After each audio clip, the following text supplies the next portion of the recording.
بسم اللہ الرحمن الرحیم۔ السلام علیکم۔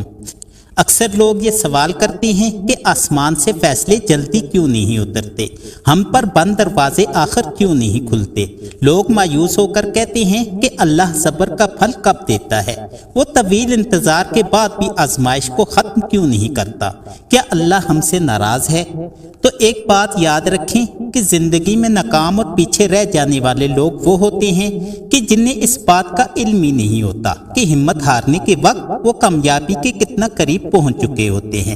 کیونکہ جب بھی کوئی فتنہ، کوئی تکلیف، کوئی آزمائش اپنی انتہا پر ہوتی ہے تو اس کا آخری وقت قریب ہوتا ہے۔ میری یہ بات یاد رکھنا کہ کامیاب لوگ اپنے اچھے فیصلوں سے حالات بدل دیتے ہیں اور ناکام لوگ حالات کے خوف سے اپنے فیصلے بدل دیتے ہیں۔ شیخ سعدی رحمۃ اللہ علیہ فرماتے ہیں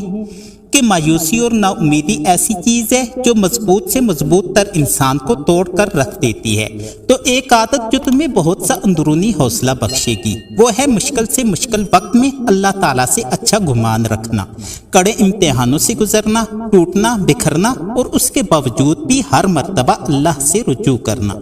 اس یقین کے ساتھ کہ جس رب نے مجھے اس آزمائش کے لیے منتخب کیا ہے وہ اس پر پورا اترنے کا حوصلہ اور ہمت بھی عطا کرے گا۔ اللہ تعالیٰ قرآن کریم میں فرماتے ہیں، اور ہم تمہیں آزمائیں گے ضرور، کبھی خوف سے، کبھی بھوک سے، کبھی مال و جان اور پھلوں میں کمی کر کے، اور جو لوگ ایسی حالت میں بھی صبر کریں گے ان کو خوشخبری سنا دو۔ بے شک صبر کرنا اور اللہ تعالیٰ کی طرف رجوع کرنا بہترین راستہ ہے جو تمہاری ناکامی کو کامیابی میں، تنگی کو فراخی میں، بے چینی کو سکون میں اور بدحالی کو خوشحالی میں بدل دے گا۔ تو اگر تمہیں لگتا ہے کہ تمہارے طویل صبر کے بعد بھی تمہاری آزمائش ختم نہیں ہو رہی تو سنو، اللہ تعالیٰ قرآن کریم میں فرماتا ہے، اور حقیقت یہ ہے کہ ہم نے انسان کو پیدا کیا ہے اور اس کے دل میں جو بھی خیالات آتے ہیں ہم ان سے خوب واقف ہیں، اور یہاں تک کہ ہم اس کی شہرت سے بھی زیادہ قریب ہیں۔ اسی طرح ایک اور جگہ ارشاد ہے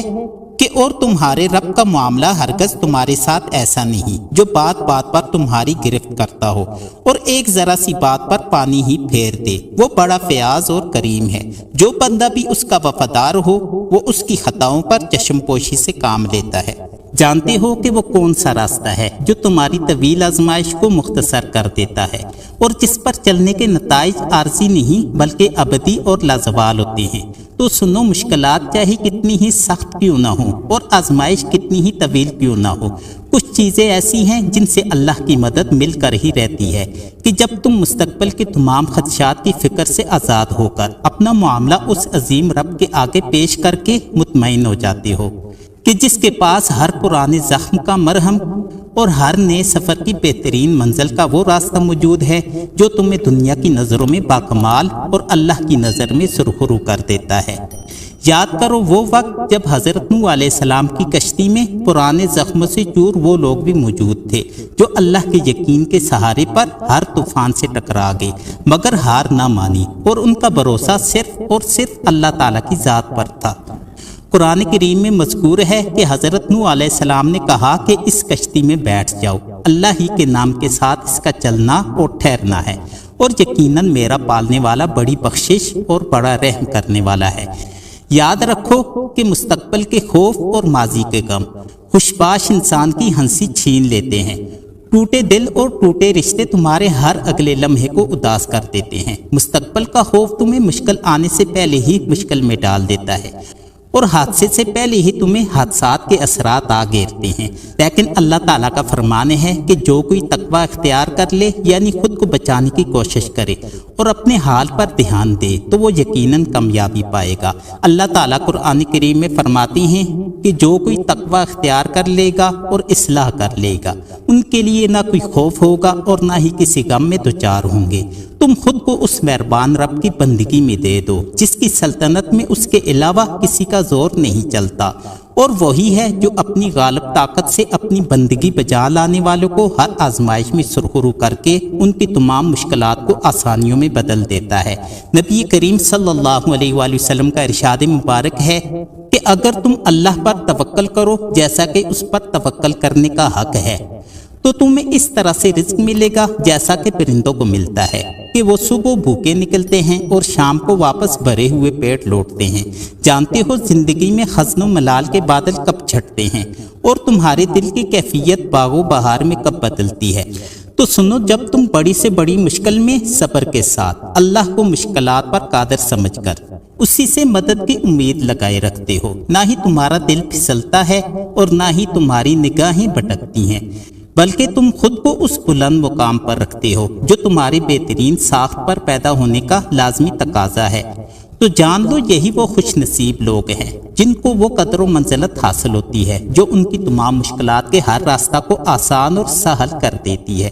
قرآن کریم میں ارشاد ہے کہ اے میرے پروردگار، ہم تیری ہی عبادت کرتے ہیں اور تجھ ہی سے مدد مانگتے ہیں۔ تو ہم کو سیدھے راستے پر چلا، ان لوگوں کے راستہ پر جن پر تیرا انعام اور فضل و کرم ہوا، نہ کہ ان لوگوں کے راستہ پر جن پر تیرا غضب ہوا، اور نہ گمراہوں کے راستہ پر۔ اللہ تعالیٰ فرماتی ہیں کہ ہر ایک کے لیے ایک رخ ہے جس کی طرف وہ مڑتا ہے، بس تم بھلائیوں کی طرف سبقت کرو، جہاں بھی تم ہوگے اللہ تمہیں پا لے گا اور اس کی قدرت سے کوئی چیز باہر نہیں۔ اگر آج تم پر زندگی تنگ ہے تو سنو واصف علی واصف کیا خوب فرماتے ہیں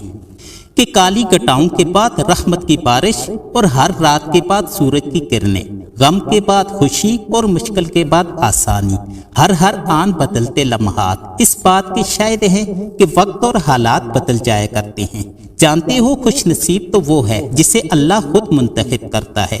اور اگر تم آزمائش کے لیے منتخب کیے گئے ہو